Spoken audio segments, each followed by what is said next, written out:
Durante varias semanas. Vamos a iniciar con una oración.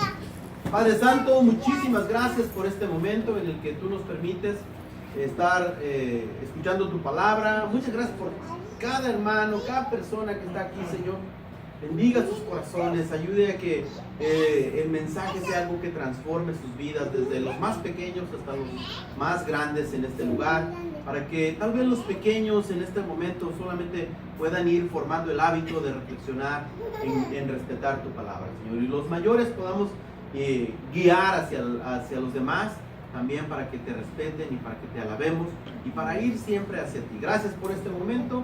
Bendiga a este siervo tuyo, Señor, que solamente quiere alabarte, Dios. Dirija mis palabras y le agradezco todo esto en el nombre de Jesús. Amén. Bueno,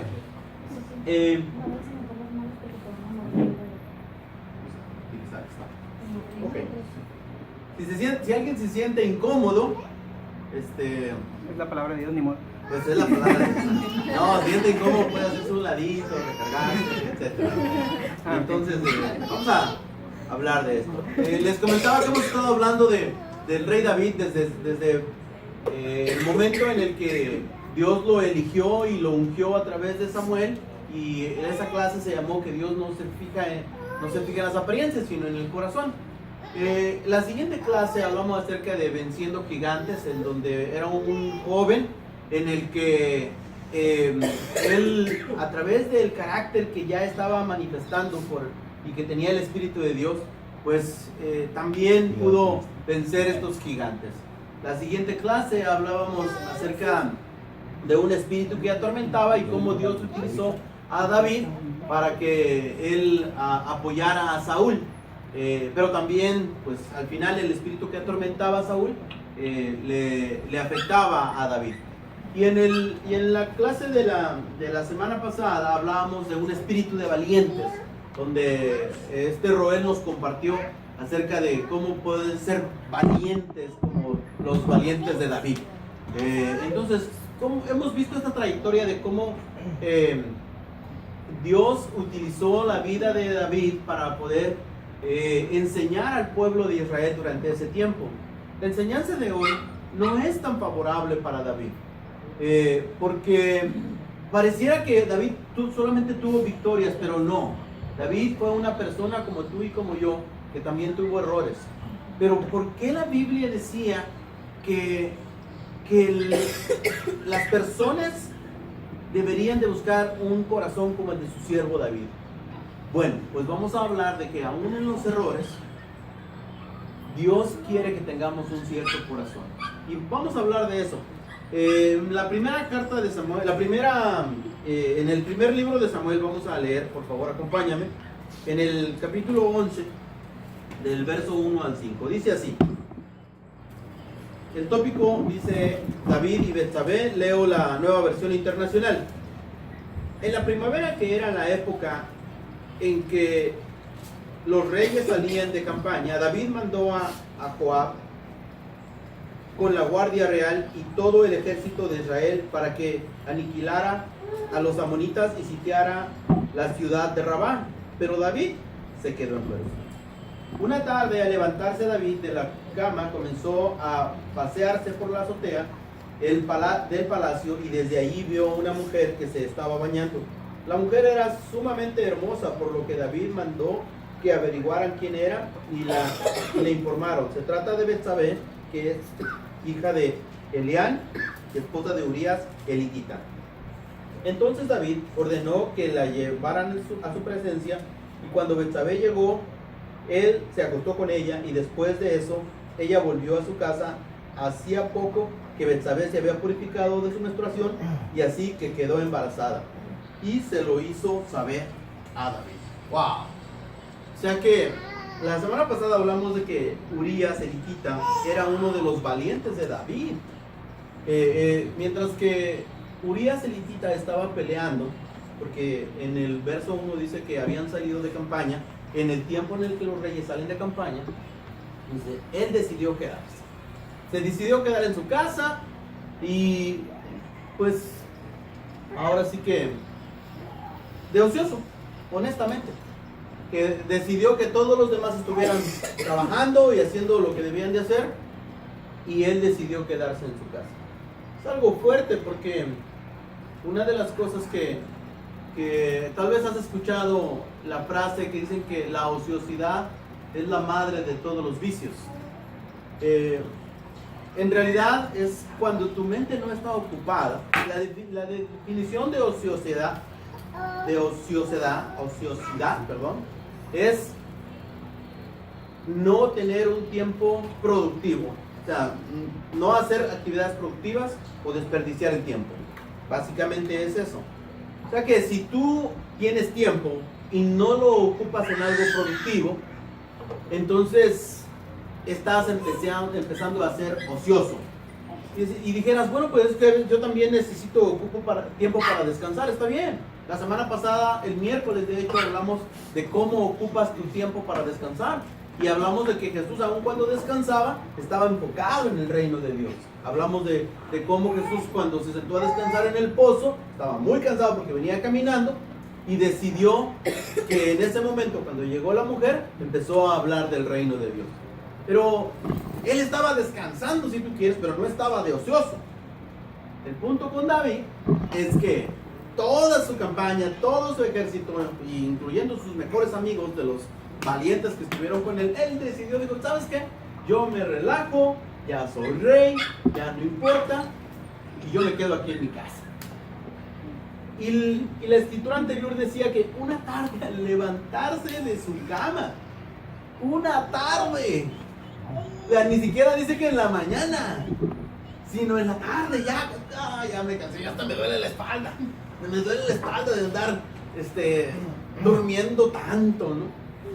¿Quién alguna vez, y no levante la mano porque si no lo vamos a hacer todos, se ha quedado tanto tiempo descansando que uno dice, no, pues me merezco un descanso, un dominguito, ¿no? O uno de esos días festivos donde no quiero hacer nada, que nadie me levante, que me hagan un desayuno, incluso unos chilaquiles ahí con un huevito, crema, queso y bien picosos con todo eso, ¿verdad? Y que dijera, ya me levanto ya tarde, después del mediodía. David dice que ya en la tarde se levantó, cuando todo el mundo estaba trabajando, y él decidió no ir. La ociosidad es algo que no trae nada bueno. Y hoy vamos a enfatizar varias cosas. Dice que David no era su característica realmente ser así. Toda su vida había sido un guerrero. Toda su vida había sido un hombre que había vencido gigantes desde niño, que había peleado por el pueblo, que había trabajado, que tenía 2 trabajos, dijimos en una ocasión. Era el pastor de las ovejas, era bien responsable. Dijimos que había puesto a alguien para que cuidara sus ovejas, mientras él fue a dejarle el pan a sus hermanos. De paso le iba a dejar algo al jefe de la guardia. Y también tenía otra chamba donde pues iba y tocaba el arpa con Saúl. Tenía sus 2 trabajos.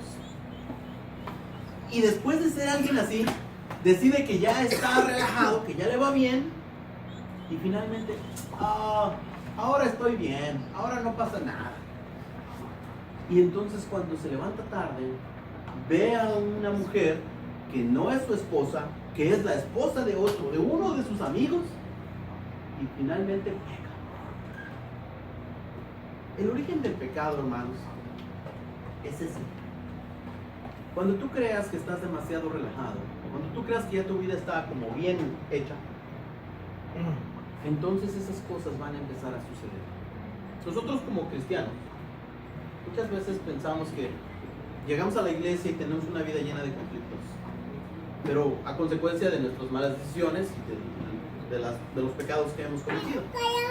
Pero sucede que empezamos a solucionar, Dios empieza a trabajar en nuestras vidas, en nuestro corazón, y empezamos a organizar nuestras vidas. Empezamos a organizar nuestras finanzas, nuestra relación, si somos casados, nuestra relación con nuestra esposa, con nuestros hijos, con nuestros padres, incluso nuestro trabajo. Y a lo mejor hasta tenemos un ascenso, no lo sé, y nos empieza a ir mejor, ya no gastamos tanto. Todas estas cosas se empiezan a arreglar. Y ahora pues ya tienes una vida de oración, y una vida de devoción, una vida de aprendizaje, vas el domingo a la iglesia. A lo mejor ya estás en ese punto y por algunos años te relajas. Por algunos años dices, ¿sabes qué? Creo que ya no estoy siendo tan productivo. Ahora mi vida está yendo más hacia el ocio. Porque cuando llegabas te sentías tan efusivo y pensabas que había que compartir la palabra de Dios a otro, pero ahora sales de tu trabajo y dices, pues no hay charla bíblica hoy, es martes, es lunes, pues voy a mi casa. Y no hay nada de malo en descansar. Lo malo es estar desenfocado. Lo malo es estar de ocioso. Ve a tu casa y limpia tu casa. Ve a tu casa y haz un estudio. Ve a tu casa y ten un tiempo con tu familia, con tus hijos. Ve a tu casa y barre el patio y barre la banqueta y de paso saludas al vecino y a lo mejor platicas con él un poco y lo invitas a la iglesia. Ve al cine si quieres. Y ve una película que te construya. Conoces a alguien en la taquilla, conoces a alguien en la fila. Y le haces ver que tú tienes tiempo para ti, para tu familia, pero tienes tiempo para Dios también. Pero cuando nosotros estamos completamente desenfocados, entonces ahora dicen, no, pues ya no pasa nada. Y si dejo de ir a la iglesia mañana, que es miércoles, pues de todas maneras, ya es bien tarde. Y ya no voy el miércoles. Pues porque la razón que tú pongas, porque está lejos, porque mi economía es baja, porque el devocional no me interesa tanto, porque vivo lejos, por la razón que tú quieras. Y empiezas, ¿y hace cuánto que no estudio la Biblia con alguien? Uy, pues, no, pues desde que me dieron los estudios, no me siento a estudiar la Biblia con nadie más. Oh, no, desde que se bautizó el último que se bautizó. ¿Quién fue el último que se bautizó? Pues fue Roel hace 3 años, dijo el servicio, ¿no? Hace 3 meses. Pues entonces nuestra vida está desenfocada, no tenemos un propósito.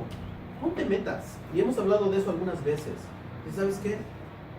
Ponte metas personales, económicas, laborales, espirituales, y trabaja por ellas día tras día. Y cuando sientas que has llegado a metas a corto, mediano y largo plazo, entonces sigue trabajando por ellas. Uno de los problemas por los que a veces no tenemos logros es porque no tenemos metas. Si tú no tienes una meta espiritual, ponte una. Si sabes que mi meta espiritual es leer toda la Biblia en un año. Mi meta espiritual es ayudar a una sola persona en este año a que venga a Cristo. Mi meta espiritual es incrementar mi tiempo de oración y a sentir que estoy hablando verdaderamente con Él. Mi meta espiritual es crecer en mi relación con mi esposa en cuanto a mi comunicación, confesarle mis pecados, decirle, poderle enfatizar y ayudar en sus errores de forma respetuosa. Mi meta espiritual es esta. Mi meta económica es esta. ¿Sabes qué? Mi meta económica es ¿cuánto gano? No, pues yo puedo ahorrar 100 pesos a la semana, entonces yo creo que puedo tener 5,200 pesos al final del mes y con eso le puedo comprar algo a mis hijos o me puedo comprar algo a mí. Ten metas personales. ¿Sabes qué? Tengo otra meta. Pues necesito tomar un curso de cocina, porque siendo así a lo mejor puedo tener un mejor trabajo o iniciar un negocio. No, tengo otra meta. Tengo una meta de a lo mejor pues voy a hacer un porche allá afuera de mi casa para que no se me mojen tal vez mis cajas que tengo. Y tengo que tener eso. Pero si no las tienes, entonces sucede que todo tu tiempo libre no tienes una meta y finalmente terminas haciendo poco. Vi uno de esos anuncios que salen en las redes sociales y pregunta una persona a otra, le dice, ¿para dónde va? Y le dice, pues no sé. Le dice, pues entonces vámonos. ¿Y para dónde me lleva? Le dice, pues ¿qué importa si no sabes para dónde va? Entonces a veces va a suceder esto, parece un chiste de forma irónica, pero algo o alguien te lleva. Si no es una persona, es la situación. Y finalmente vas hacia donde ni siquiera sabías, porque no es parte de tu meta, no es parte de tus propósitos. El ocio es el inicio de las cosas que no están en nuestras vidas planeadas. Porque entonces empiezas a pensar cualquier otra cosa.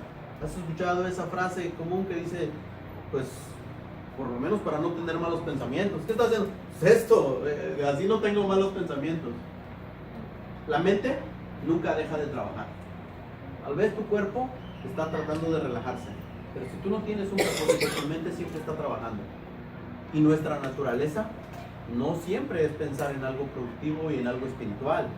Nuestra naturaleza es una naturaleza pecadora, que está pensando de todo.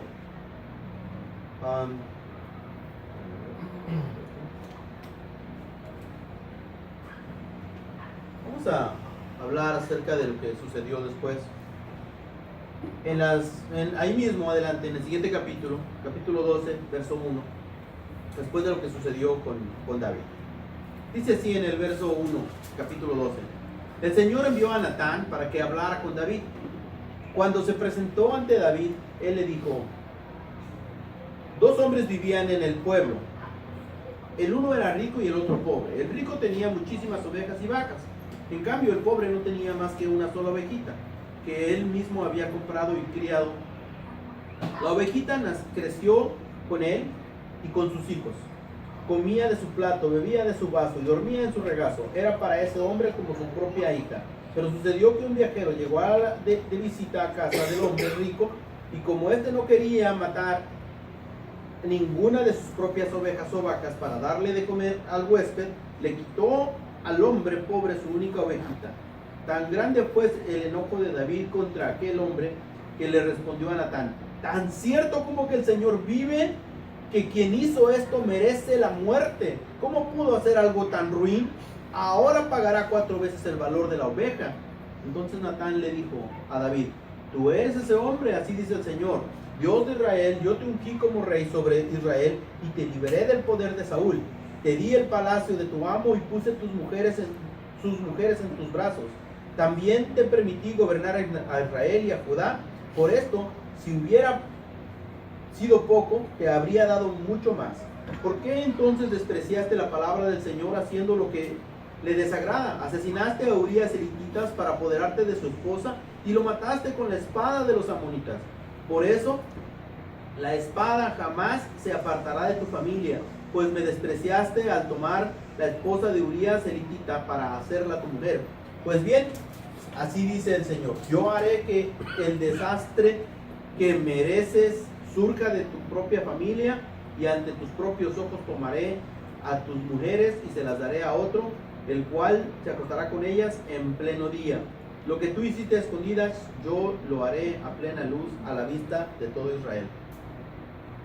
Wow. Muchos podrían decir: qué malo es Dios. Qué malo es Dios, porque pues como que un hombre falló y ahora le está diciendo que todo esto le va a suceder. Todas las cosas que nosotros hacemos, todas, tienen una consecuencia. Si haces cosas buenas, tienen consecuencias buenas. Si hacen cosas malas, tienen consecuencias malas. La tercera ley de Newton dice que no dice literalmente así, explica que toda acción tiene una reacción. Eso es un hecho. Si esta es una acción, yo suelto esto va a caer. La reacción de haberlo soltado es que caiga. Si yo vengo y le doy la mano aquí a Blandino, él me la da de regreso, tiene una reacción. Si yo vengo y le sonrío a ustedes me regresan una sonrisa. Cada cosa que uno hace tiene una reacción. Sucede que, ¿cómo es que le iba a ir bien a David habiendo hecho algo malo? Para nada. No pretendamos que cuando hacemos algo malo, las cosas siempre van a estar bien. Eso no es algo natural. Siempre nosotros necesitamos mirar que de cada una de las cosas que hacemos va a tener una reacción, una consecuencia. Y desafortunadamente, si iniciamos el camino hacia lo malo, pues obviamente la reacción va a ser mala, ¿no? O sea, eso ya lo hemos explicado en alguna otra ocasión, que cuando es como una ecuación que tú la hiciste mal, 1 más 2 nunca va a ser 2. siempre va a ser 3.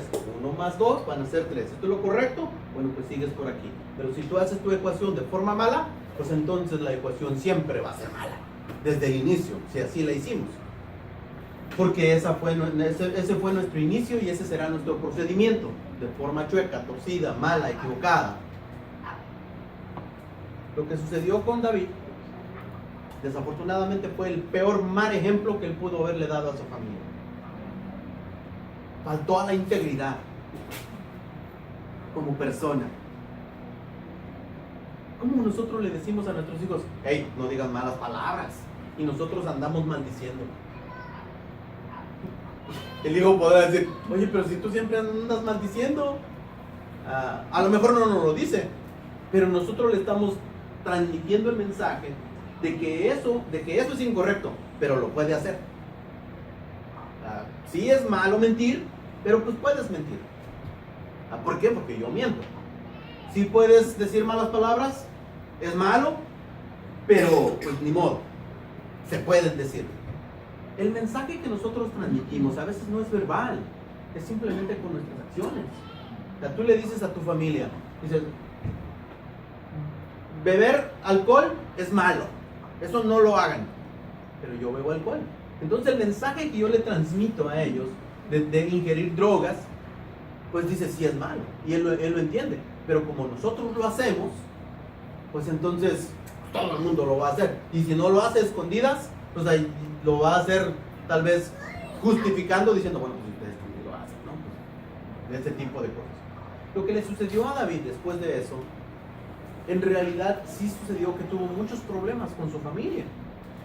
Muy tristes y muy graves. Sus propios hijos se volvieron en contra de él y lo persiguieron para matarlo. Desafortunadamente. Fue algo muy triste y muy duro.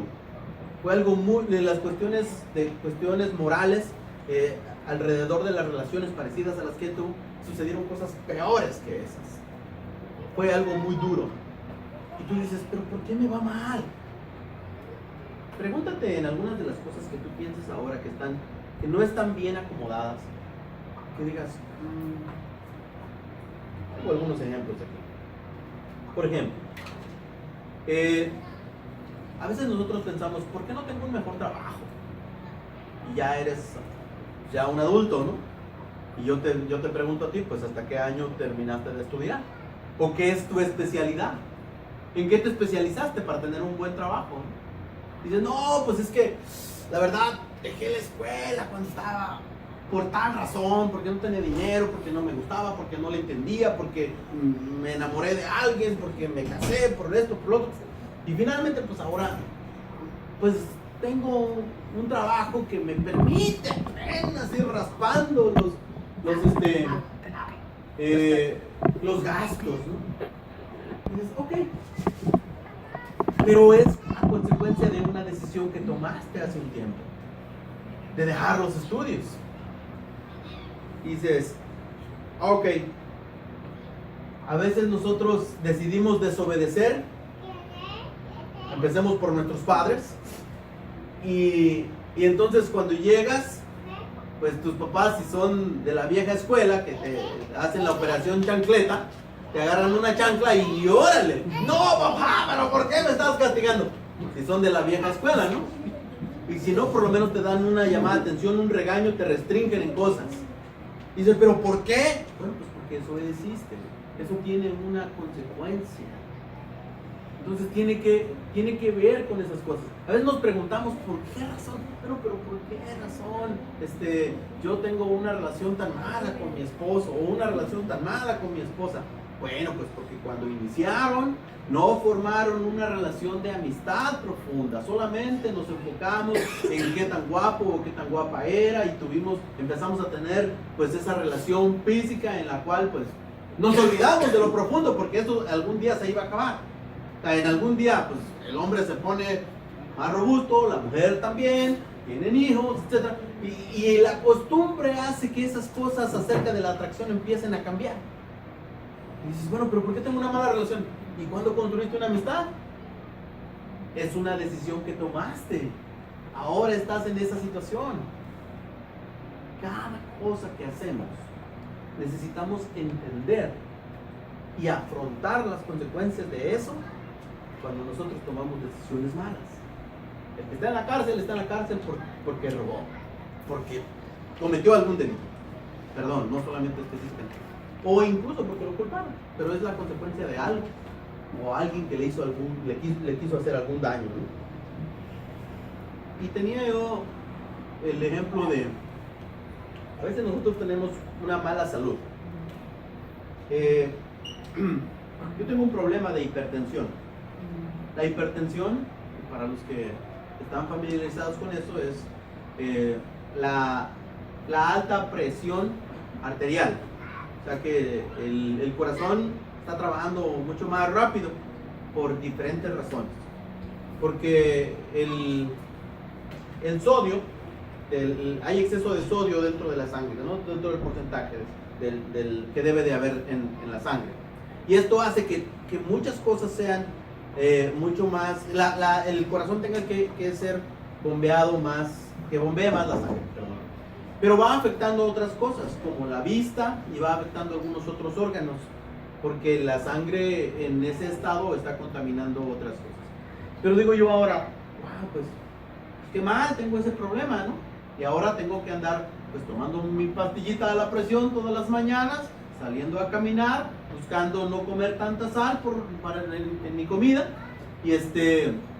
y tratando de revertir en lo que más pueda ese efecto. Pero ¿sabes qué? Durante toda mi vida, le he entrado duro a las garnachas, a la comida, a los tacos de adobada, le he entrado duro a los embutidos, he subido y bajado de peso por mucho tiempo, muchas veces, he llegado a pesar 240 libras, que son como 125 kilos, 120 kilos más o menos, y he bajado, subido, bajado como 10 veces. Todas estas cosas son la consecuencia de un desorden alimenticio. Entonces digo ahora, pues, ¿de qué me quejo, no? Ahora solamente tengo que afrontar esta situación y decir de la mejor forma que pueda. Nuestra salud necesita ser cuidada, pero no cuando ya las consecuencias de esto están sucediendo. Lamentarnos no nos va a solucionar nada, pero hay cosas que sí podemos hacer. Una es formar el plan de que este tipo de cosas no sucedan. En todas las áreas de nuestras vidas podemos planear para no tener problemas. ¿Qué fue lo que sucedió entonces después con David?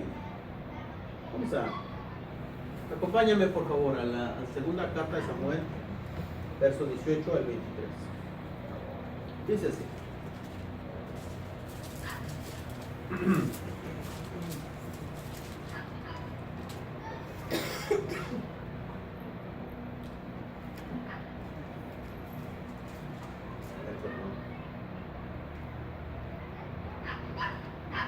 Habíamos leído eso, ¿no?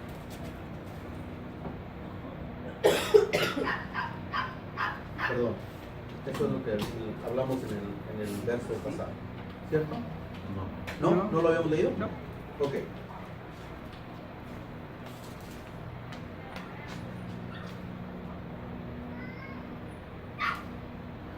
Siete días después el niño murió y los oficiales de David tenían miedo de darle la noticia, pues decían, si cuando el niño estaba vivo le hablábamos al rey y no nos hacía caso, ¿qué locura no hará ahora si le decimos que el niño ha muerto? Pero David, al ver que sus oficiales estaban cuchicheando, se dio cuenta de lo que había pasado y les preguntó, ¿ha muerto el niño? Sí, ya ha muerto, le respondieron. Entonces David se levantó del suelo y enseguida se bañó y se perfumó. Luego se vistió y fue a la casa del Señor para adorar. Y después regresó al palacio y pidió que le sirvieran alimentos y comió. ¿Qué forma de actuar es esta?, le preguntaron sus oficiales. Cuando el niño estaba vivo, usted ayunaba y lloraba, pero ahora que se ha muerto, usted se levanta y se pone a comer. David respondió, en verdad que cuando el niño estaba vivo yo ayunaba y lloraba? Pues pensaba, quién sabe, tal vez el Señor tenga compasión de mí y permita que el niño viva. Pero ahora que ha muerto, ¿qué razón tengo para ayunar? ¿Acaso puede devolverle la vida? ¿Puedo devolverle la vida? Yo iré a donde Él está, aunque Él ya no volverá a mí. El niño, del cual había sido procreado en esta relación con Betsabé, en este